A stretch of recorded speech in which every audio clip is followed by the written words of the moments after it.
Bienvenidos en este tiempo a la porción de la palabra que se llama Jucat en hebreo y significa estatutos, y está en el libro de Números, capítulo 19 hasta el capítulo 22, verso 1. Números 19, 1 a 22, verso 1. Jucat significa estatutos, ordenanzas, y viene de la raíz juk. Juk es un mandato de autoridad. Es un mandato que muchas veces, su característica es que no tiene una explicación lógica para nuestra vida. Y no porque el Señor sea un dictador o un izquierdista que dice que hace lo que quiere y punto, sino porque nosotros necesitamos tener una relación de obediencia con el Eterno. Hay que obedecer al Eterno, entendamos o no entendamos todos los caminos por los que andamos. Esa es la verdad y la versión de este Juk. El Señor nos permite muchos mandamientos y uno entiende por qué hacerlos. Como cuando uno le dice a un niño que no ponga el dedito en el fuego porque se va a quemar. Pero hay otros momentos donde el niño le pide a usted permiso, un niño de 9 años, para ir al cine solo con sus compañeros de estudio. ¿Qué le decimos los adultos? No. Y él no entiende por qué, pero nosotros sabemos que es por protección, por seguridad, porque todavía no han desarrollado responsabilidad y no podemos dejarlo dañar. Así es el Eterno. Muchas veces nos ha ordenado cosas en la palabra y nos ordena cosas que no tenemos una definición práctica ni un concepto determinado para decir, claro, el Señor no permite que yo haga esto porque me puedo dañar. Nosotros muchas veces no veremos el futuro ni el por qué el Señor ordena esto, pero el Señor es soberano. Y lo que Él espera es que nosotros confiemos en Él y le demos nuestra vida. Y si Él dice que no, Él sabe por qué. No hay necesidad de indagar más. Si el Eterno lo dice, Él tiene la razón. De hecho, en esta parashá es confrontado Moshe y Aarón, no porque golpearon la roca. El Señor nunca les dice porque la golpearon. Simplemente porque no confiaron en mí y no me santificaron ante los ojos del pueblo, dice la palabra. No dice, es que ustedes golpearon la roca. No. Dice, ustedes no confiaron en mí. Y es algo que vamos hoy a trabajar un poquito. Encontré, entre comillas, 6 temas. El primero es que habla de una vaca roja. El segundo tema que vi es que habla de la muerte de Mirjam. Y ahí vienen otros sucesos importantes. El tercero, Moshe y Aarón reciben la noticia que no entran a la tierra prometida. Cuarto tema, la negación de Edom o Esab para que el pueblo pasara por su tierra. Quinto tema, la serpiente de bronce. Sexto tema, una guerra contra Sehón, Amón y Og, unos reyes en contra de Israel.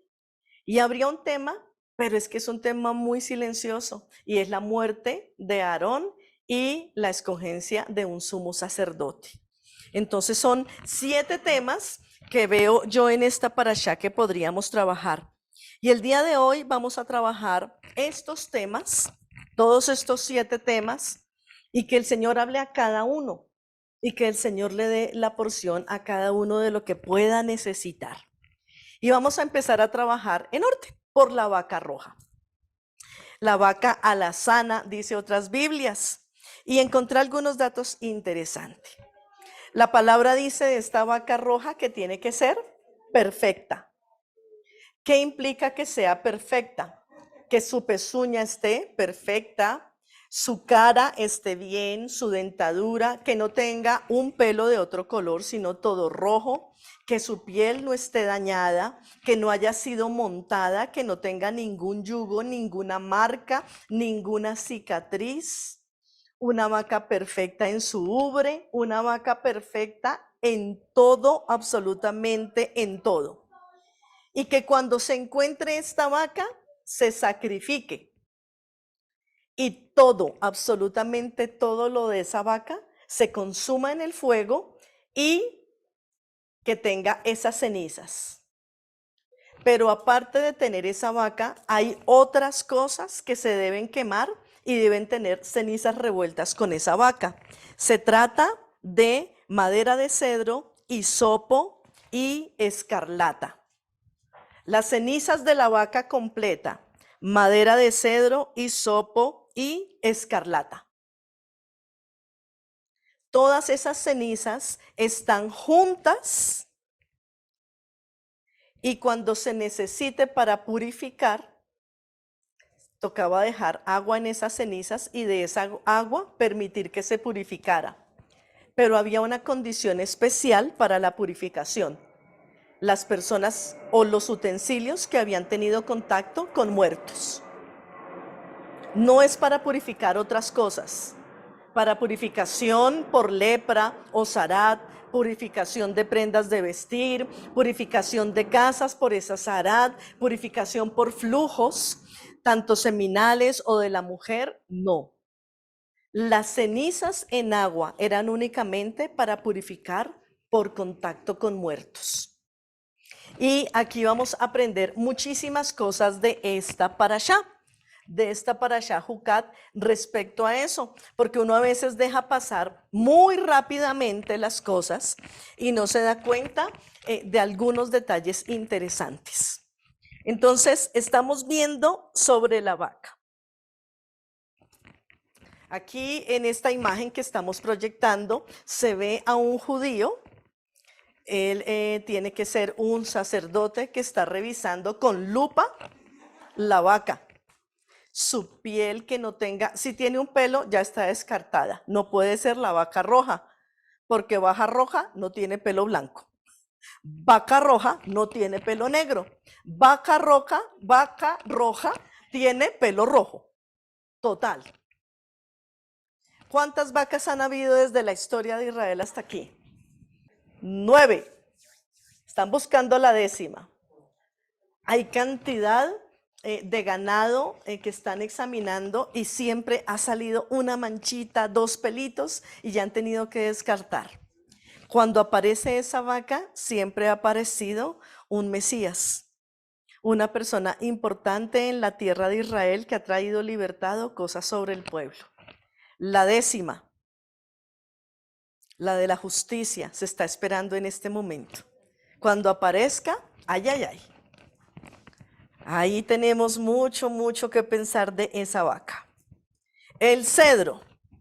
En alguna ocasión en este año, en la parashá en Levítico, cuando miramos los utensilios del templo, que coincidencialmente también la di yo y la estudié mucho, me pareció muy particular que me hubiera correspondido otra vez, porque pude mirar sobre el cedro. Esta madera de cedro también era utilizada con la vaca roja para ser quemado. El cedro.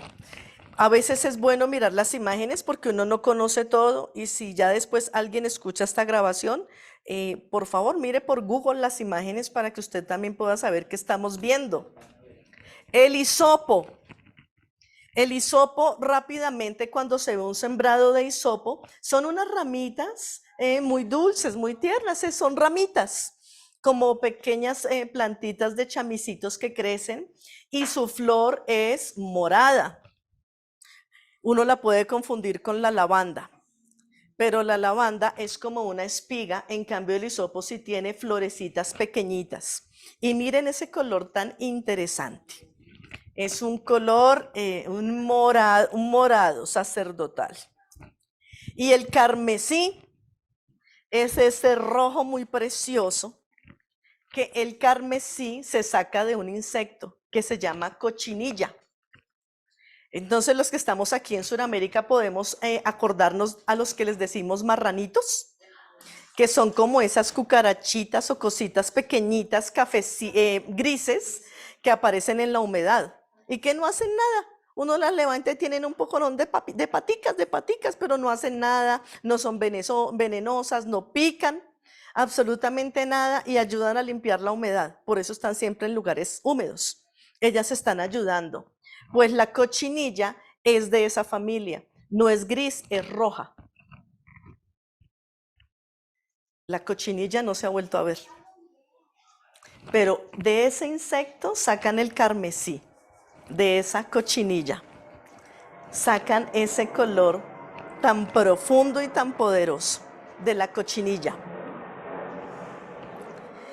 Y entonces empecé a mirar esto al respecto porque mirando estas fotos y aprendiendo, de esa manera uno dice, oh, qué bonito, el Señor cómo es de pedagógico.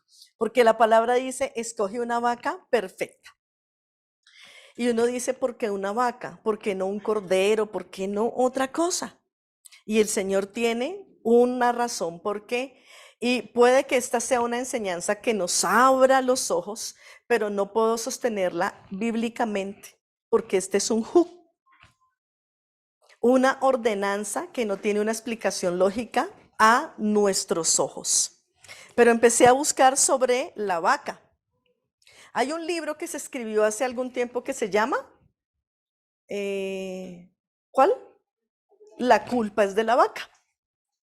Y es un libro donde muestra que la vaca son nuestras justificaciones, todos los pretextos y los peros que uno coloca para no ser victorioso. Y resulta que ahí cambió totalmente la simbología de la vaca este personaje. Pudo haber colocado, fue culpa del conejo, fue culpa del pescado, fue culpa de la mariposa. No sé por qué escogió la vaca, pero nos cambió la simbología de la vaca. Porque la vaca no son nuestros pretextos ni simbolizan nuestros pretextos. De hecho, la vaca es un animal tan kosher que todo se usa. Sus cachos, su piel, su carne, su leche, sus pezuñas, todo sirve y sirve para bien. Con los cachos se hacen aretes, se hacen contenedores, con las pezuñas se hacen instrumentos musicales, la piel sirve para tapar, para tapetes, para ayuda del hombre y no se diga ni la carne ni la leche. Y la vaca es un animal muy manso, muy manso. De hecho, es de fácil monta, porque no le pone problema a que el toro venga y la monte. Es un animal muy dócil, muy, muy, muy dulce.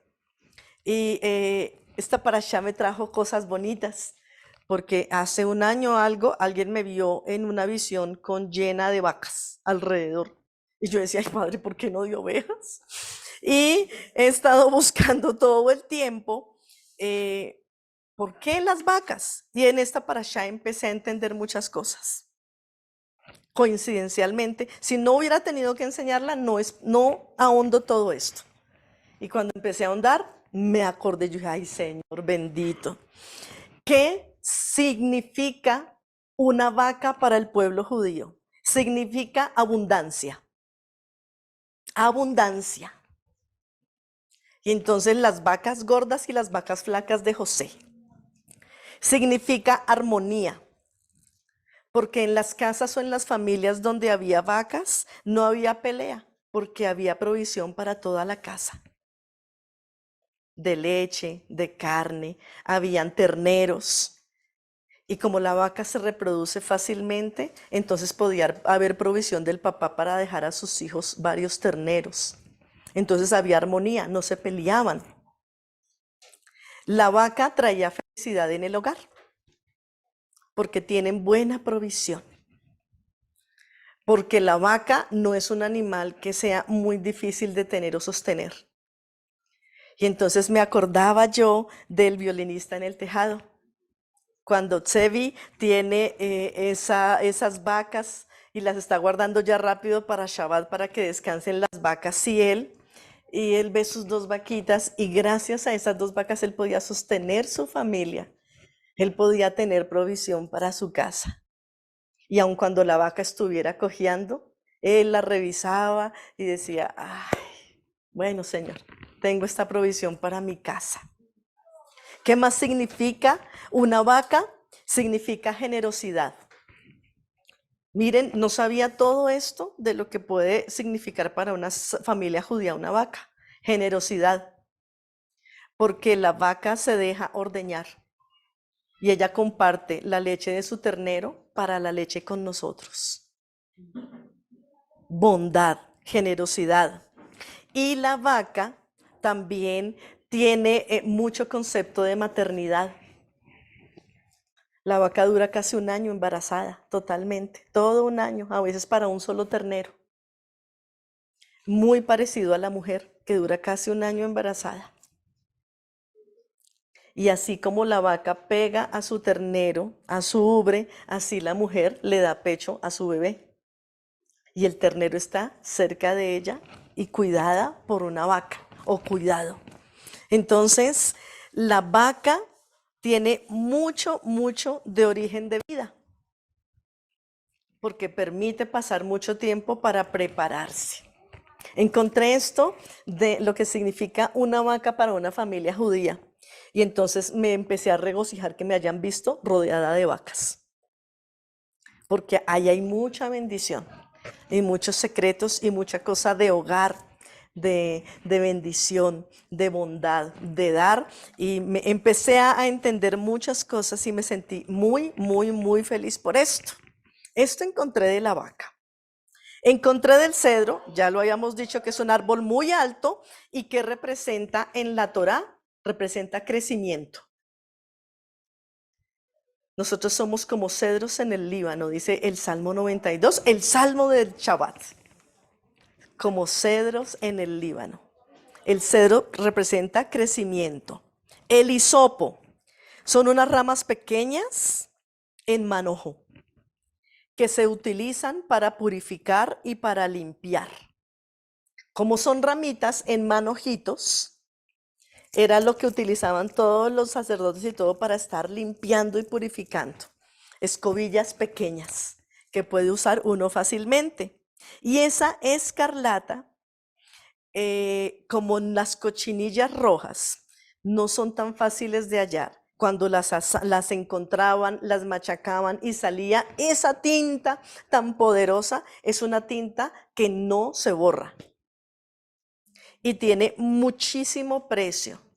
Tanto así que los únicos que utilizaban prendas escarlatas eran los reyes, porque eran los únicos que podían pagar esto.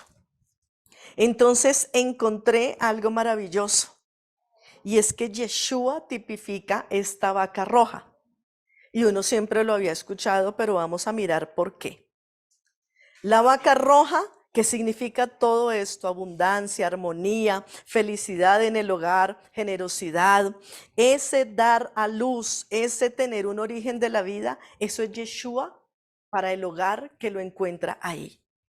Un hogar que tiene a Yeshua empieza a tener esto: armonía, abundancia, felicidad, empieza a ser generoso, empieza uno a tener origen de vida en Yeshua. Y Yeshua fue perfecto, un cordero sin mancha, dice la palabra. Pero un cordero no significa todo lo que significa las vacas para una familia judía. Y ya Yeshua es el cordero, pero tiene que ser la vaca perfecta también. Esa entrega, ese dar. Y Yeshua, ¿por quién se dejó colocar yugo? Por su Padre, para venir a este mundo. Y uno dice, pero ¿cómo así? La vaca no debe tener yugo. O sea que ya ahí Yeshua no cuenta, porque Yeshua nos dice en la palabra: llevad mi yugo sobre ustedes. En Mateo 11, del 25 al 30, dice: en aquel tiempo respondiendo Yeshua dijo: te alabo, Padre, Señor del cielo y de la tierra, porque escondiste estas cosas de los sabios y de los entendidos y las revelaste a los niños. Sí, Padre, porque te agradó, así te agradó. ¿Quién puede entender que el Señor le revele una cosa a los niños y no a los adultos que conocen más? Eso podría ser un hook. Todas las cosas me fueron entregadas por mi Padre, y nadie conoce al Hijo sino el Padre, ni al Padre conoce a alguno sino el Hijo, y a quien el Hijo lo quiera revelar. Venid a mí, todos los que estáis trabajados y cargados, y yo os haré descansar. Llevad mi yugo sobre vosotros, y aprended de mí, que soy manso y humilde de corazón, y hallaréis descanso para vuestras almas, Y leíamos en el Salmo 95 hoy que aquellos que no quieren escuchar la palabra del Padre, ni alabarlo, ni seguirlo, no entran en el reposo del Señor. Porque mi yugo es fácil y ligera mi carga. ¿Cuál es el yugo de Yeshua? Poder aceptar la palabra de Dios y vivirla. Si Yeshua es la palabra, no estaba el yugo sobre él. Él es el yugo que viene a nosotros. Y cuando viene el yugo de Yeshua, él echa fuera toda tiniebla. Él echa fuera todo trabajo y cansancio. Porque él está en nuestras vidas y sobre nosotros. Entonces, así como la vaca tenía que ser perfecta y única en su especie, Yeshua es perfecto y es único en la especie humana. Por el primer Adán entró pecado y desobediencia. Por el segundo Adán entró santidad y vida eterna. Miren lo que dice Hebreos 9:11 sobre esa perfección y pureza de Yeshua en nuestras vidas. Entonces Yeshua ahora ha llegado a ser el sumo sacerdote por sobre todas las cosas buenas que han venido. Él entró en ese tabernáculo superior y más perfecto que está en el cielo, el cual no fue hecho por manos humanas ni forma parte del mundo creado. No puede el hombre con su ciencia y tecnología crear una vaca roja. La vaca roja tiene que ser y venir por creación del Padre. Yeshua fue creado por el Padre. La creación de Yeshua fue en el Padre. Y el Padre por eso lo envió perfecto y único, como esa vaca alazana. Y uno dice, ¿y entonces qué pasa con el cedro? El madero en el que fue colgado Yeshua, dice la historia, que fue un árbol, un pedazo, un tronco de cedro. Eso lo vimos cuando nos vimos en Levítico, en toda la madera de construcción de la palabra, del tabernáculo. El madero en el que fue colgado Yeshua es un madero de cedro. Mire cómo se va uniendo todo en una simbología perfecta, porque el Señor le estaba enseñando a su pueblo sobre Yeshua en ese tiempo. Y se los dio en la Parashá Jucat, donde no hay un entendimiento. Simplemente el Señor creó y envió a Yeshua para salvación. Y esa es una ley de amor que no podemos entender nosotros. Como el Padre sacrificia a un hijo por toda una humanidad que no lo merecemos. Eso es un juk. El juk más grande de la historia es que el Padre entregue a un hijo a morir por generación de generaciones que no lo merecíamos. Y mirábamos que la simbología del cedro es un lugar para ascender. Cuando Yeshua fue colgado en el madero, él ascendió al máximo nivel de obediencia por la historia de la humanidad. Lo que el mundo decía, maldito aquel que muere en un madero, Yeshua lo transformaba con su obediencia y ascendió al máximo nivel de obediencia que puede tener un ser en esta tierra. Obedecer al Padre y a sus juk, a sus mandamientos sin entendimiento, por amor. Y el hisopo está presente en Juan 19:29. Y vamos a mirar cómo así Yeshua, pudiendo ser comparado con una vaca, muriendo en una madera de cedro, pero y el hisopo, Juan 19:29. Y estaba allí una vasija llena de vinagre. Entonces ellos empaparon en vinagre una esponja y poniéndola en un hisopo se la acercaron a la boca. Yeshua pidió agua. ¿Y qué le dieron? Vinagre. En una esponja con ramas de hisopo.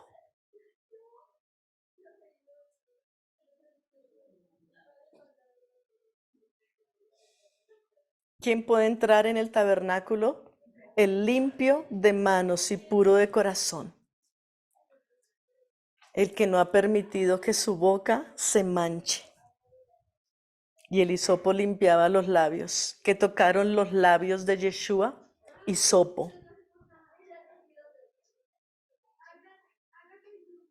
Dice el Salmo 51, lávame y seré más limpio de mi maldad. Lávame con hisopo. Y uno dice, qué importante es que pueda haber hisopo en Yeshua. Y escarlata, ese color rojo, ¿en dónde está? Mateo 27, 28. Y desnudándolo, lo vistieron luego con un manto escarlata. Lo vistieron con un manto escarlata. Mateo 27, 28. Yeshua ya para morir fue rodeado con un manto de rey. Aunque el pueblo no entendía el hook del sacrificio de Yeshua, proféticamente le colocaron el manto del reinado. Yeshua murió, pero lo esperamos para que reine. Porque cuando él ascendió a su nivel más grande de obediencia en el madero, ya había sido por el mismo pueblo de él y por los romanos había sido investido como rey con ese manto escarlata. Aún ellos ya estaban anunciando el poder profético de la salvación en Yeshua. Por eso estos 4 elementos se quemaban y esas cenizas logran purificar al que toque muerto. Todo es tipo de Yeshua nuestro Mesías. Y el que hubiere tocado muerto era purificado con esas cenizas y agua. ¿Y quién es el agua de vida? Yeshua nuestro Mesías. Todo completo. Yeshua purificando al que toca muerto. ¿Y quiénes estábamos muertos en delitos y en pecados? Nosotros. ¿Y cómo podemos dejar de estar impurificados en delitos y pecados? Aceptando a Yeshua con todo lo que es Él, con todo lo que viene, con toda su cultura, con todo su ser. Y dejando que el agua de la palabra limpie y perfeccione nuestras vidas todos los días hasta el fin del mundo. Miren lo que dice Romanos 5:12 al respecto. Así es como funciona. Por medio de un individuo fue que el pecado entró en el mundo y por el pecado la muerte. Y así la muerte se extendió a toda la raza humana por cuanto todos pecaron. Todos pecamos. Todos estamos muertos porque por el primer Adán entró el pecado de desobediencia y todos tenemos esa tendencia y somos desobedientes. Entonces tenía que venir uno de la misma naturaleza de Adán, con la misma comunión que Adán tuvo al principio con el Padre. El versículo que estábamos leyendo de Mateo donde dice que llevad mi yugo sobre vosotros, dice, el Padre escucha al Hijo, el Hijo escucha al Padre y solo el Hijo entrega a los que quieren conocer al Padre. Adán conoció al Padre. Adán tuvo la misma bendición de Yeshua, conocer e intimar al Padre, pero Adán falló. Adán significa humanidad. La humanidad falló y solo la salvación podía venir hecha carne en el Mesías, llamado Yeshua, salvación. Miren Efesios 2 del 1 al 5. En otro tiempo, ustedes estaban muertos en sus transgresiones y pecados, en los cuales andaban conforme a los poderes de este mundo. Se conducían según el que gobierna las tinieblas, según el espíritu que ahora ejerce su poder en los que viven en la desobediencia. En ese tiempo también todos nosotros vivíamos como ellos, impulsados por nuestros deseos pecaminosos, siguiendo nuestra propia voluntad y nuestros propósitos. Como los demás, éramos por naturaleza objeto de la ira de Dios. Pero el Eterno, que es rico en misericordia por su gran amor por nosotros, nos dio vida con Yeshua Hamashiach, aun cuando estaba. Amén. Aleluya. Aleluya. Nosotros los que estábamos muertos, ahora tenemos vida en Yeshua.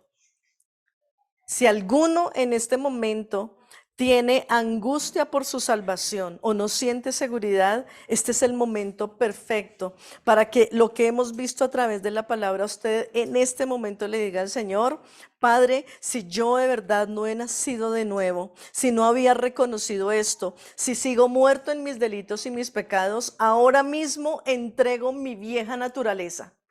Entrego mi vieja naturaleza y permito que el Mesías Yeshua empiece a darme una nueva vida. Y te pido, Señor, en este momento por aquellas personas que están luchando con su desobediencia, que están andando en delitos y en pecados y están escuchando este mensaje.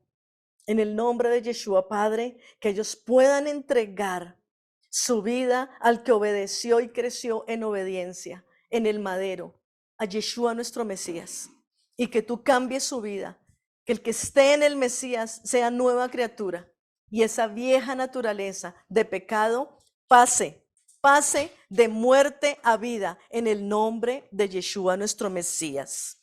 Segundo tema, la muerte de Miriam. En la historia del pueblo se le atribuye a Miriam el don para que siempre hubiese agua en el pueblo. ¿Y por qué lo hace así? ¿Por qué los estudiosos dicen esto al respecto? Porque dice que cuando ella muere, el pueblo dejó de ver agua para beber. Entonces, los estudiosos del pueblo dicen, Miriam tenía algo especial y era ese don para estar dando agua. Donde estaba Miriam aparecía agua. Cuando ella muere, cesó la fuente del agua en el pueblo y el pueblo inmediatamente empieza a quejarse. Justamente cuando muere Miriam, se relata que el pueblo dejó de ver agua y que no había. Entonces, qué importante es tener agua en nuestras vidas. Y encontré datos importantes sobre el agua. La tierra es 70% agua. El 70% de la tierra, ese globo terráqueo redondito que vemos en la imagen y que estamos pensando en este momento, el 70% de ese círculo es agua. No es, se llama tierra y tiene el 30% de tierra.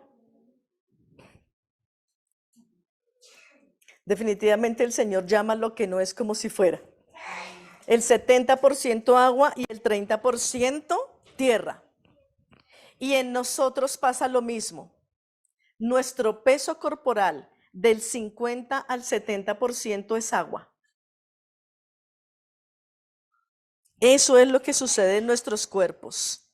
Cada célula, cada tejido y cada órgano dependen del agua para funcionar correctamente. Entonces piense usted si tiene enfermedades, ¿qué está pasando con el agua de su cuerpo? ¿Qué tanta agua está tomando? ¿Qué tanta agua usted permite que su cuerpo tenga? El peso suyo debe ser del 70% agua, pero usualmente las personas tienen solo el 50% porque somos escasos para tomar agua. Cada célula de su cuerpo necesita agua para funcionar correctamente. Increíble. Agua. Agua es lo que necesitamos para funcionar correctamente. Y entonces, si la palabra de Dios es agua y está tipificada como el agua, ¿usted cuánta palabra de Dios bebe en su día y en su semana para vivir espiritualmente? o usted viene a Shabbat para que le coloquemos suero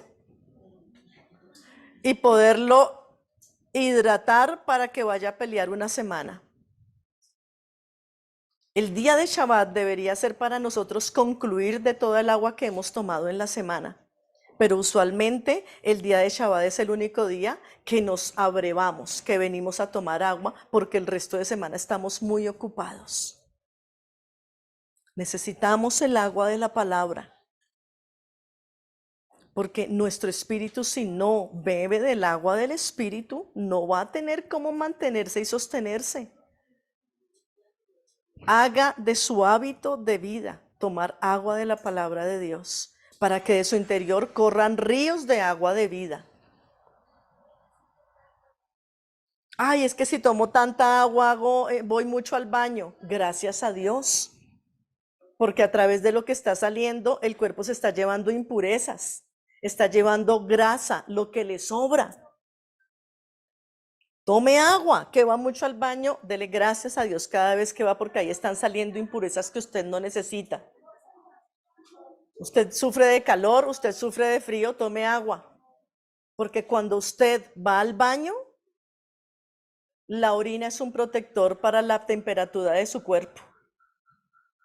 Entonces, si usted tiene frío, se sube el nivel de temperatura. Y si usted tiene calor, al sacar agua al cuerpo y eliminar ese líquido, el cuerpo empieza a compensarse y usted ya empieza a dejar de tener calor. Es un hook nuestro cuerpo en eso. ¿Quién va a pensar que por orinar nivelamos temperatura? Es un hook. No retenga orina. En la noche no le dé pereza. Si se despertó, el cuerpo está diciendo necesito ir. Vaya. Y cuando usted regresa a la cama, va a tener una mejor temperatura para seguir descansando. El que retiene esos líquidos se enferma y empieza a darle infecciones. Cuando usted retiene el agua espiritual de vida dentro de usted, empieza a enfermarse. Es cuando usted empieza a juzgar a otros, a juzgar comunidades, a juzgar a todo el mundo, porque usted cree que la palabra perfecta y correcta la tiene. Entonces necesitamos tomar agua a nivel físico y nivel espiritual para sostenernos correctamente. Entonces, nosotros debemos ser conductores de agua de vida. Así como Mirjam, nosotros debemos estar llenos de la palabra de Dios para conducir agua espiritual. Que seamos planta de conducción de agua espiritual. Mirjam es conocida en la palabra como profetisa. Así la describe el libro de Éxodo. En Éxodo 17 dice que ella era profetisa. Y el profeta es un hombre o una mujer que hablan palabra. Usted y yo necesitamos hablar palabra.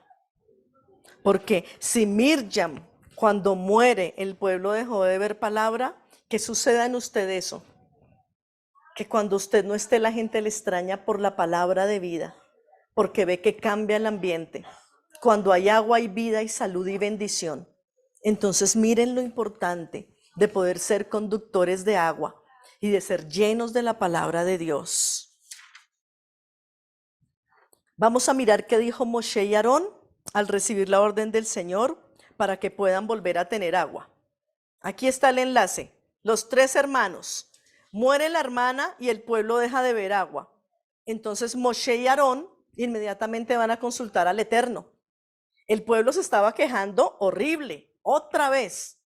¿Y saben qué? El Señor no habló de la queja del pueblo. El Señor les dijo, miren, ustedes tienen que hacer esto y esto y esto y esto para que ustedes vuelvan a tener agua. Y vamos a mirar en Números 20, del 8 al 12, qué fue lo que el Señor dijo y qué fue lo que ellos hicieron y dónde estuvo el error. Números 20, 8 al 12 dice así. Toma la vara, reúne la congregación a vista de ellos y ella dará su agua. Y le sacarás agua de la peña y darás de beber a la congregación y a sus bestias. Entonces Moshe tomó la vara de delante del Eterno como él le mandó. Reunieron Moshe y Aarón a la congregación delante de la peña y les dijo, oíd ahora rebeldes, ¿os hemos de hacer salir aguas de esta peña? Entonces alzó Moshe su mano, golpeó la peña con su vara 2 veces, salieron muchas aguas, bebió la congregación y sus bestias. Y el Señor dijo a Moshe y Aarón: por cuanto no creísteis en mí para santificarme delante de los hijos del Eterno de Israel, por tanto no meteréis esta congregación en la tierra que les he dado. Esta versión dice: por cuanto no creísteis en mí. Hay otras versiones que dicen: por cuanto no confiasteis en mí. ¿Qué dijo el Señor? El Señor les dio 5 pasos. Toma la vara, reúne a la congregación, habla a la peña y que vean. ¿Qué pasó con el pueblo? El pueblo no estaba viendo agua para beber. Y el Señor le dice a Moshe: habla a la peña y que el pueblo vea.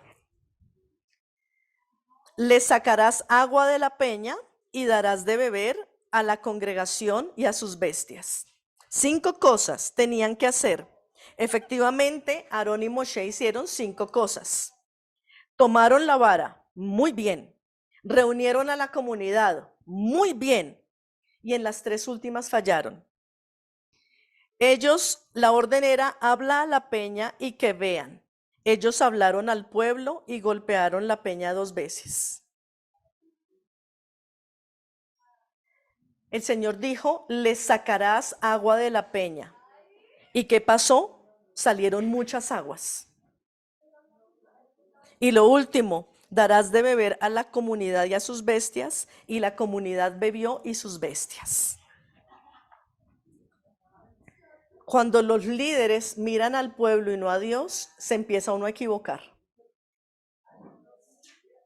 Uno puede ver en el pueblo desánimo, desorientación, endemoniados, oprimidos, enfermos, entristecidos. Y no por eso quiere decir que no esté el Señor. Porque Yeshua veía así cantidad de enfermos, de endemoniados, de emproblemados, y él estaba presente. Pero Yeshua no veía la realidad. Estamos en el mes de Tammuz, el mes de los ojos, de estar viendo con los ojos del Espíritu, y donde el Señor habla mucho en sueños. Entonces, ¿qué pasa ahí? Moshe y Aarón miraron al pueblo, no miraron al Eterno. Y como miraban al pueblo tan rebelde, tan odioso, tan quejumbroso, les dio rabia y golpearon la peña 2 veces. Cuando tú miras las circunstancias humanas, estás dejando de confiar en el Eterno y de creerle a Él. Eso pasa. Es así. Es así. Cuando nosotros recibimos algo de Dios, pero miramos al mundo, lo que ven nuestros ojos nos deforman lo que el Señor dijo. Porque uno dice: pero eso no es cierto, Señor. Me dijiste que voy a ser una empresaria, voy a ser próspera, y lo único que veo son cuentas para pagar y problemas. Como que el Señor se equivocó. Eso no, como que no era para mí. Oh, Padre, cuando miramos las circunstancias humanas, dejamos de confiar y de creer en el Señor. Por eso Hebreos 12 dice: puestos los ojos en Yeshua, el autor y el consumador de la fe. Y sin fe es imposible agradar a Dios. ¿Y qué es la fe? Es la certeza de lo que se cree, de lo que se espera, y la convicción de lo que no estoy viendo. Moshe y Aarón estaban empezando bien y voltearon a mirar al pueblo y sus ojos le engañaron. Dejaron de confiar en el Eterno y de creerle, y tuvieron que decirles: rebeldes. Les hablaron, ¿y qué creen? ¿Que no vamos a sacarles agua? Tome su golpazo roca 2 veces. Y por dejar de creer en el Eterno y de confiar en Él, pasa algo. Salieron muchas aguas, y la orden era que Moshe sacara agua de la peña. El exceso de conocimiento a veces nos puede dañar la vida. No trates y no quieras conocer todo lo que está pasando en tu vida. Vívelo en la fe del Hijo de Dios. ¿Cuántas veces nos hemos detenido haciéndole un poconón de preguntas a Dios y no avanzamos? Ve caminando con el Eterno, confía en Él. Si Él dijo, Él lo hará. Ve caminando, paso a paso, Él lo hará. Él no puede darte el chorro de agua, te ahoga, te hace daño. La orden perfecta era que Moshe iba a sacarles agua y les iba a dar. Y le iba a dar a la comunidad y a las bestias. Pero entonces, como empezaron a mirar al pueblo, todo empezó a crecer de manera que ya la comunidad tomó y las bestias tomaron por sí solos. El Señor vio y dijo, ya no van a mirar a estos dos líderes. Las aguas salieron por los dos golpes demasiado fuertes e impetuosas, y el pueblo bebió y sus bestias. Moshe y Aarón ya no van a ser vistos como líderes. Y el Señor tiene que decir, listo muchachos, tengo que empezar a recogerlos. Porque el pueblo se dio cuenta que ustedes los están juzgando a ellos por lo que ven. Y ya el pueblo no va a depender de ustedes. No mires las circunstancias, no mires la realidad humana que estás viendo. Tienes que mirar al Señor. No mires la realidad física nos hace daño. Miremos la realidad espiritual, que es más grande y poderosa y está por encima de los ojos humanos. Por favor, no mires eso. Nosotros debemos ser ejemplo para otros.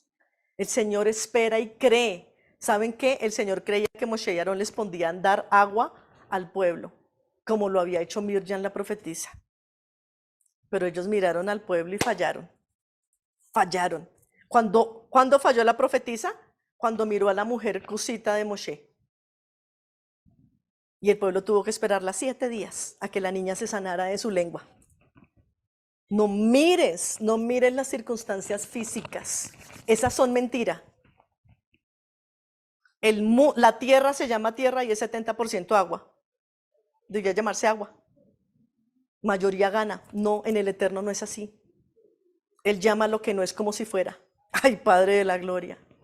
Por eso dice Isaías que si nuestros pecados son rojos, escarlatas, Él los puede volver como blanca nieve. Ay, bendito Padre. Llama lo que no es como si fuera. El Eterno está confiando en que nosotros podemos dar agua a los que nos ven. Y nosotros somos los encargados de darle agua de vida al pueblo. Usted que está escuchando este mensaje, usted que está aquí, tiene que ser responsable. Dios está creyendo en usted. Ay, sí, como es. Así lo está haciendo el Señor. Dios está creyendo que usted es capaz de darle agua a su pueblo. No mire su vida y sus circunstancias. Deje de mirarse al espejo. Puesto los ojos en Yeshua, autor y consumador de la fe. Viene la negación de Edom, Esab, el hermano de este muchacho Jacob. No deja pasar al pueblo. Y en ese momento en que ese hermano de antes no deja pasar al pueblo, el Señor es como si dijera, eso tiene que pasar, yo ya lo había profetizado. Eso yo lo dije desde el principio, no hay problema. Es cuando llama a Aarón, a Moshe y a Eleazar a que suban al monte.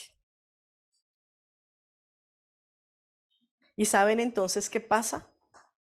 Que cuando tú no quieres mirar al Señor, el Señor tiene que empezar a escoger. Nadie puede suplir tu vida, pero sí pueden suplir tu trabajo. Y en esta parashá de Jucat, donde no entendemos todo, pero hay que obedecer, yo voy a recordarles en esta mañana a todos los que tienen algún llamado y no lo están haciendo. Por favor, levántense en el nombre del Señor. Es hora de trabajar con sus dones y sus talentos y con lo que el Señor hizo y dijo en ustedes. Nadie puede suplir sus vidas, nadie, pero sí se puede suplir el trabajo. Si usted no lo hace, las piedras hablarán. Si usted no hace lo que el Eterno le mandó, el Señor va a levantar a otros a hacerlo. A Aarón tenía sustituto, Eleazar. Y por encima de todos ellos, hay uno que nunca nadie lo va a poder desbancar, el sumo sacerdote, Yeshua nuestro Mesías. Pero como Él no está aquí porque está preparando morada para nosotros, Él está esperando que nosotros hagamos trabajo. En el nombre del Señor, inquiero y exhorto a los que tienen un llamado a hacer algo en la obra del Eterno. Usted que se ha estado acordando de algunas palabras que el Señor le dio, usted que ha estado preguntando por su llamado, hoy le digo a través de esta parashá, nadie puede suplir su vida, pero sí su trabajo, no lo permita.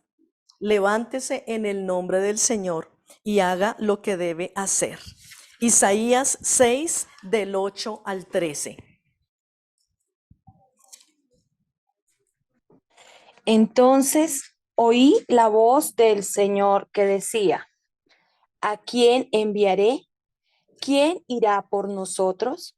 Y respondí, aquí estoy, envíame a mí. Él dijo, ve y dile a este pueblo, oigan bien, pero no entiendan, miren bien, pero no perciban. Haz insensible el corazón de este pueblo, embota sus oídos y cierra sus ojos, no sea que vea con sus ojos, oiga con sus oídos y entienda con su corazón y se convierta y sea sanada. Entonces exclamé, ¿hasta cuándo, Señor? Y él respondió, hasta que las ciudades queden destruidas y sin habitante alguno, hasta que las casas queden deshabitadas y los campos asolados y en ruinas, hasta que el Señor haya enviado lejos a todo el pueblo y el país quede en total abandono. Y si aún queda en la tierra una décima parte, esta volverá a ser devastada. Pero así como al talar la encina y el olivo queda parte del tronco, esa parte es la simiente santa. Amén. Siempre va a haber una simiente santa. Tú trabájale al Eterno. Esto es un hook. ¿Quién irá? ¿Quién hará? Y el profeta Isaías que acaba de decir, ay, yo habito en medio del labio de un pueblo inmundo de labios, y yo, ¿cómo pueden ver mis ojos al rey? Pero Isaías a él se le olvidó por segundos lo que acababa de decir. Y el Señor preguntó, ¿quién irá? Y él dijo, heme aquí, envíame a mí. Y el Señor le dijo, listo, mira, va a pasar esto.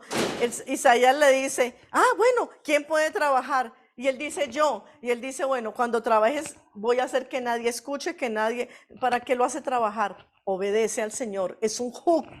El Señor sabe por qué. Porque aún en medio de los que aparentemente no te escuchan y no quieren atender, hay una décima parte que es simiente santa y que es apartada.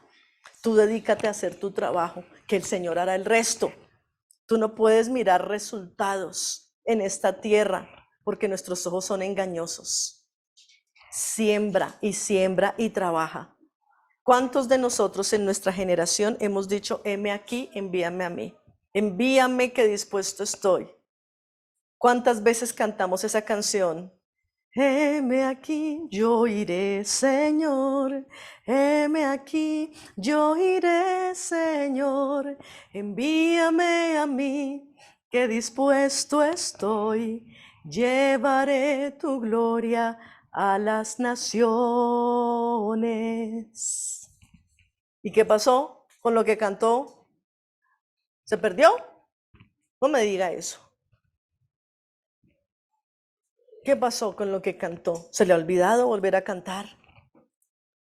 Está mirando las condiciones de este mundo y se le está olvidando el llamado celestial. No lo permita. No lo permita.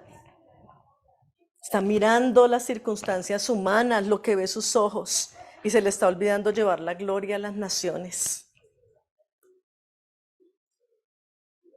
Se les está olvidando. No lo permitan. No permitan que se les olvide. Nadie puede suplir tu vida, pero sí pueden suplir tu trabajo. Yo no quiero que suplan mi trabajo, porque cuando venga mi Señor, quiero mostrarle la cosecha grande, para que me diga, buena, sierva y fiel, entra en el gozo de tu Señor. No permita que su trabajo sea quitado de sus manos, hermano. No lo permita. No permita eso. Y si está pasando eso en su vida, fácil, sencillo, simple, le tengo la solución. Mire la serpiente.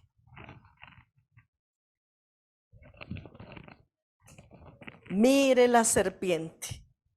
La serpiente fue levantada en un asta, en un solo madero, como Yeshua fue colgado en un solo madero. ¿Cuándo se vivificaba a la persona que le había mordido la serpiente? ¿Recuerdan por qué el Señor les envió serpientes? Porque se quejaron. Venía un rey, les hizo guerra y empezó a secuestrarles parte del pueblo. Y el pueblo empezó a quejarse. Y el Señor les mandó serpientes que los mordieran. Qué raro es el Señor. Ya había destruido, les había hecho crecer sará o lepra en otras ocasiones, y en esta ocasión por esa queja les envió serpientes. Qué raro, qué raro. Porque las serpientes que picaban al pueblo habían sido enviadas por el Eterno, por haberse quejado.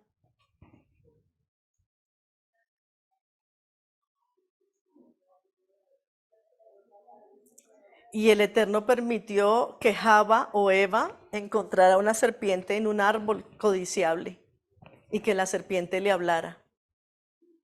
La serpiente en principio no picó, habló y dañó la historia de la humanidad. Habían aquí unas serpientes pequeñitas que estaban picando al pueblo.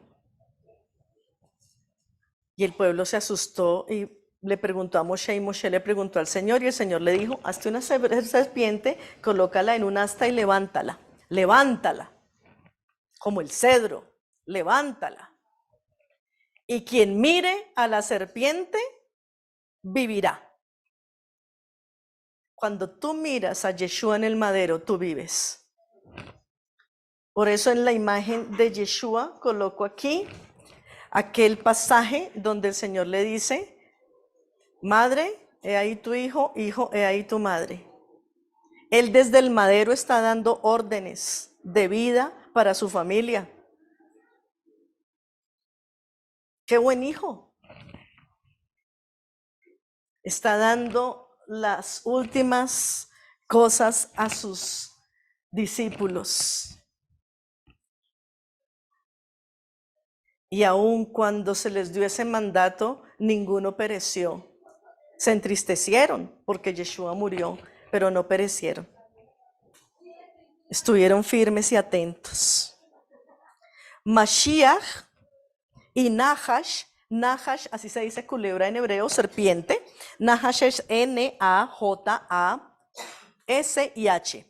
Mashiach y Nahash tienen la misma gematría, 358. Suman sus letras. 58.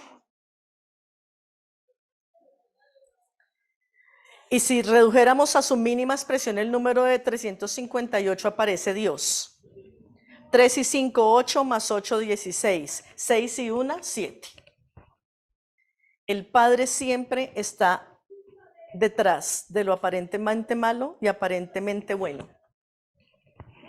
Así que no te quejes ni reniegues de lo que pueda estarte pasando, porque el Padre está ahí. Por eso se disgustó tanto, porque aún en medio de esa guerra y de los secuestros y de lo que estaban pasando, el Señor estaba ahí.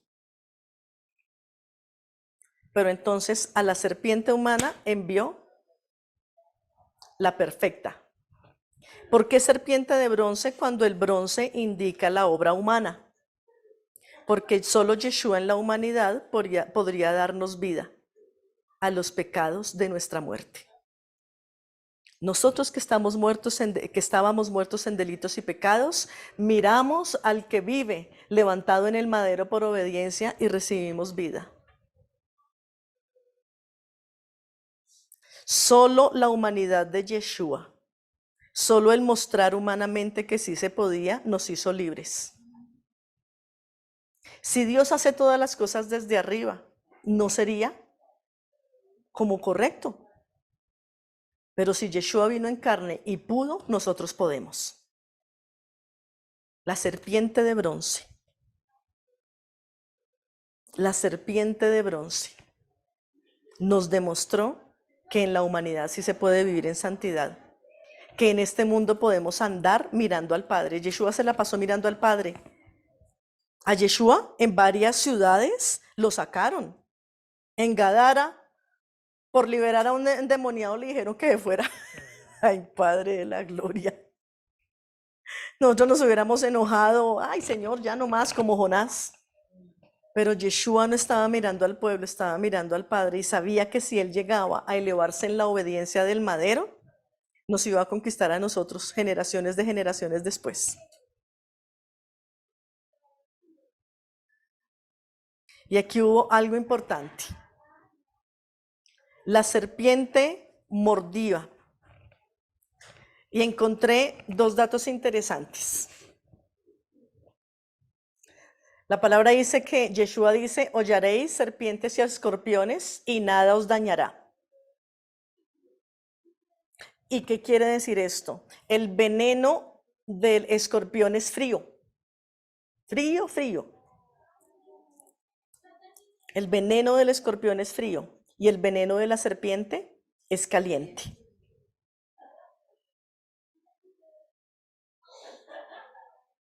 El veneno de la serpiente caliente es ese humanismo. Ahora no nos pican serpientes físicas, literal. Pero hay serpientes espirituales. Hay veneno que nos están inyectando y hay serpientes que matan de una. Pero hay serpientes que adormecen y atontan porque no quieren comer ahora, quieren comer después y van guardando, van guardando. Satanás sabe que está en los últimos tiempos y él está atontando al pueblo y lo está guardando para llevarse a varios al lago de fuego y azufre porque él sabe que ese es su fin. Por eso dice que es la serpiente antigua. Ese veneno caliente está haciendo arder el corazón de los jóvenes y de la gente con el humanismo, con las nuevas teorías. Ahora la juventud y las teorías de ahora no aguantan los hukat del Eterno, los hukim. A ellos toca explicarles todo y si no tiene explicación no lo aceptan. Ese es un veneno de la serpiente antigua. Con que Dios os ha dicho, Dios es Dios y es soberano. Él no nos llamó a que lo entendiéramos, nos llamó a que lo obedeciéramos. Las serpientes de ahora están colocando humanismo, están encendiendo nuestras pasiones. Llaman a los chicos a marchar y marchan. ¿Por qué? No saben, pero marchan. Y destruyen y rompen, porque los llamaron, los convocaron. Y ellos dicen, ya no somos como los de antes. Ahora nosotros escogemos, ustedes ya se equivocaron. Ellos están siendo sutilmente engañados por el veneno caliente del humanismo. Ahora todos son pro aborto, pro LGBTQ, pro vida, todo es pro. Nosotros debemos no ser pro. Nosotros no somos el después de, nosotros somos el de ayer, hoy y siempre. Las serpientes dan su veneno caliente. Nos están enviando cosas encendidas de humanismo, de prosperidad, de romper y entender a Dios. Si no entendemos, no nos sirve. No, hay que obedecer. En el camino de la obediencia vamos aprendiendo y vamos entendiendo. Y el pueblo dijo, Naaseh benishma, haremos y obedeceremos. Nunca dijeron, te vamos a entender, te vamos a comprender. Por eso el pueblo judío se hace matar por la Torá. No entiende, puede que no sepan todo, pero si hay que celebrar fiestas, se celebran. ¿Por qué? Porque el Eterno dijo. Aún el judío que se dice ateo celebra fiestas, porque el Eterno lo dijo. Y eso que es ateo. Pero no hay ateos en la tierra. Nadie puede decir que algo no existe si no cree que existe. Si yo no creo que existe, ¿para qué digo que soy ateo? Simplemente eso no existe. Yo sé que no existe vida humana en Marte, entonces ¿para qué voy a pelear para los que dicen que van a ir a Marte a vivir? Es así de simple. Cuando yo digo soy ateo, estoy diciendo creo en ese Dios que existe, pero yo digo que no creo, por ser rebelde.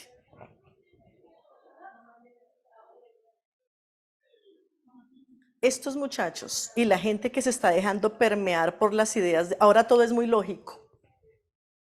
No sea lógico, porque la lógica no obra la verdadera sabiduría del Eterno. Por eso no crean los políticos, no crean lo que está pasando en El Salvador con Bukele. Parece bueno, pero no sabemos qué hay detrás de. Y con la contundencia que ha encerrado pandilleros, mañana puede colocar esos mismos modelos de cárceles para los que predican la palabra que no esté de acuerdo con ese presidente cristiano de lo que él promulgue.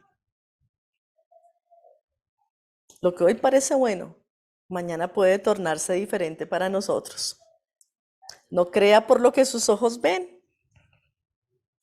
Crea en el Eterno.